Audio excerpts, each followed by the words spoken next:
विश्वस्त परीक्षा पद्धति, इसके लिए हम लगातार एक के बाद एक कदम उठा रहे हैं।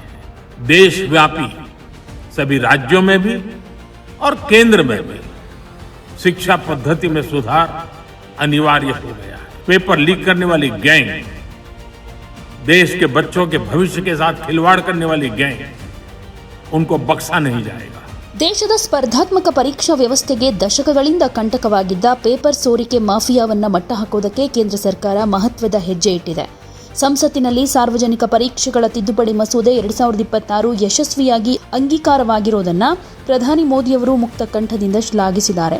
ಇದರ ಬಗ್ಗೆ ಮತ್ತೆ ತಮ್ಮ ಸೋಷಿಯಲ್ ಮೀಡಿಯಾ ಖಾತೆಯಲ್ಲಿ ಹೊಸ ಸೆಲ್ಫಿ ವಿಡಿಯೋವನ್ನ ಶೇರ್ ಮಾಡಿರೋ ಅವರು, ಪ್ರಾಮಾಣಿಕ ವಿದ್ಯಾರ್ಥಿಗಳ ಭವಿಷ್ಯವನ್ನ ರಕ್ಷಣೆ ಮಾಡುವುದಕ್ಕೆ ಈ ಕಠಿಣ ಕಾನೂನು ಅತ್ಯಗತ್ಯವಾಗಿತ್ತು ಅಂತ ಹೇಳಿದರು. ಬುಧವಾರ ಲೋಕಸಭೆಯಲ್ಲಿ ಹಾಗೆ ಗುರುವಾರ ರಾಜ್ಯಸಭೆಯಲ್ಲಿ ಅಂಗೀಕಾರವಾಗಿದ್ದು, ದೇಶಾದ್ಯಂತ ಪಾರದರ್ಶಕ ಪರೀಕ್ಷಾ ವ್ಯವಸ್ಥೆಯನ್ನ ನಿರ್ಮಿಸುವಲ್ಲಿ ಇದು ಪ್ರಮುಖ ಮೈಲುಗಲ್ಲು ಅಂತ ಬಣ್ಣಿಸಿದ್ದಾರೆ. ವಿಶ್ವಾಸಾರ್ಹ ಹಾಗೂ ಪರಿಣಾಮಕಾರಿ ಪರೀಕ್ಷಾ ವ್ಯವಸ್ಥೆ ನಿರ್ಮಿಸುವುದಕ್ಕೆ ಕೇಂದ್ರ ಸರ್ಕಾರ ನಿರಂತರವಾಗಿ ಕ್ರಮ ಕೈಗೊಳ್ತಾ ಇದೆ ಅನ್ನೋ ಮಾತನ್ನ ಕೂಡ ಹೇಳಿದ್ದಾರೆ. ಹಾಗೆ ಹಲವು ವರ್ಷಗಳಿಂದ ದೇಶಾದ್ಯಂತ ವಿದ್ಯಾರ್ಥಿಗಳ ಭವಿಷ್ಯವನ್ನು ಹಾಳು ಮಾಡ್ತಾ ಇದ್ದ ಪ್ರಶ್ನೆ ಪತ್ರಿಕೆ ಸೋರಿಕೆ ಸಮಸ್ಯೆಗೆ ಕಾನೂನು ಮೂಲಕ ಕಠಿಣ ಕಡಿವಾಣ ಹಾಕೋ ಮಹತ್ವದ ಹೆಜ್ಜೆ ಇದು ಅನ್ನೋದನ್ನು ಮೋದಿ ತಿಳಿಸಿದ್ದಾರೆ. ಹಾಗೆ ಸ್ನೇಹಿತರೆ, ವಿಶ್ವಾಸಾರ್ಹ ಪರೀಕ್ಷಾ ವ್ಯವಸ್ಥೆ ನಿರ್ಮಿಸೋದಕ್ಕೆ ನಾವು ಒಂದೊಂದೇ ಹೆಜ್ಜೆ ಇಡ್ತಾ ಇದ್ದೀವಿ. ವಿಶೇಷ ಕಾರ್ಯಪಡೆ ರಚನೆ, ತ್ವರಿತ ನ್ಯಾಯಾಲಯಗಳ ಸ್ಥಾಪನೆ, ರಾಜ್ಯಗಳ ಸಲಹೆಗಳನ್ನು ಪಡೆದು ಪರೀಕ್ಷಾ ವ್ಯವಸ್ಥೆಯನ್ನು ಮತ್ತಷ್ಟು ಬಲಪಡಿಸೋ ಕೆಲಸ ನಿರಂತರವಾಗಿ ಮಾಡ್ತಾ ಇದ್ದೀವಿ ಅಂತ ಭರವಸೆಯನ್ನು ಕೊಟ್ಟಿದ್ದಾರೆ. ಹಾಗೆ ಸಂದೇಶದ ಕೊನೆಯಲ್ಲಿ ಇಂಥ ಪರಿಸ್ಥಿತಿಗಳು ಮತ್ತೆ ರಿಪೀಟ್ ಆಗದ ಹಾಗೆ ಎಲ್ಲರೂ ಕೈ ಜೋಡಿಸೋಣ, ವಿಕಸಿತ ಭಾರತ ನಿರ್ಮಾಣದ ಕನಸನ್ನು ನನಸಾಗಿಸೋದಕ್ಕೆ ಹೆಗಲಿಗೆ ಹೆಗಲು ಕೊಡಿ ಕೆಲಸ ಮಾಡೋಣ ಅಂತ ಕರೆ ಕೂಡ ಕೊಟ್ಟಿದ್ದಾರೆ. साथियों, विश्वस्त परीक्षा पद्धति, इसके लिए हम लगातार एक के बाद एक कदम उठा रहे हैं.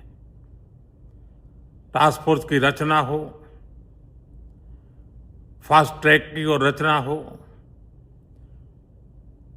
राज्यों के सुझावों को ध्यान में लेना हो, क्योंकि पिछले कई दशकों से हर राज्य और केंद्र सरकार इस प्रकार की पेपर लीक की परेशानी झेल रहा है.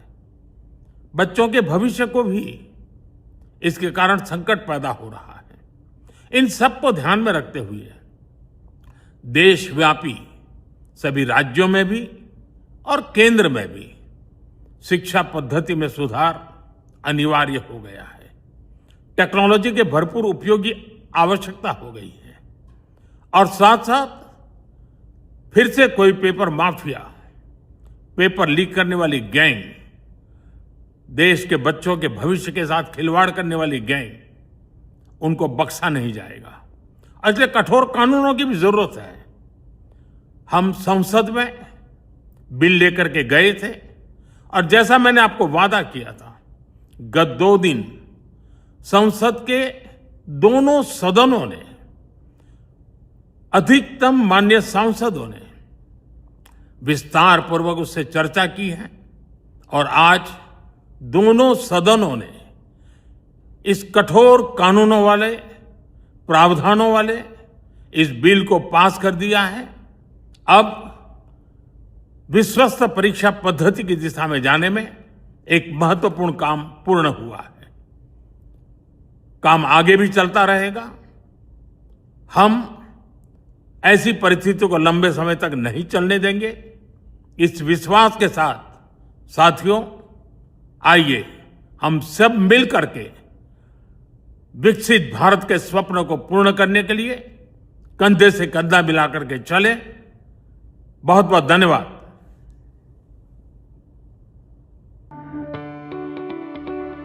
ಯಾವುದೇ ಸುದ್ದಿಯ ಅಪ್ಡೇಟ್ ಅನ್ನ ಮಿಸ್ ಮಾಡ್ಕೊಳ್ಬಾರ್ದು ಅಂದ್ರೆ ಈಗಲೇ ಒನ್ ಇಂಡಿಯಾವನ್ನ ಸಬ್ಸ್ಕ್ರೈಬ್ ಮಾಡಿ. ನಿಮಗೆ ಬೇಕಾದ ಭಾಷೆಯಲ್ಲಿ ಎಲ್ಲಾ ಸುದ್ದಿ ತಿಳಿಬೇಕು ಅಂದ್ರೆ ಒನ್ ಇಂಡಿಯಾ ಆಪ್ ಅನ್ನ ಡೌನ್ಲೋಡ್ ಮಾಡ್ಕೊಳ್ಳಿ.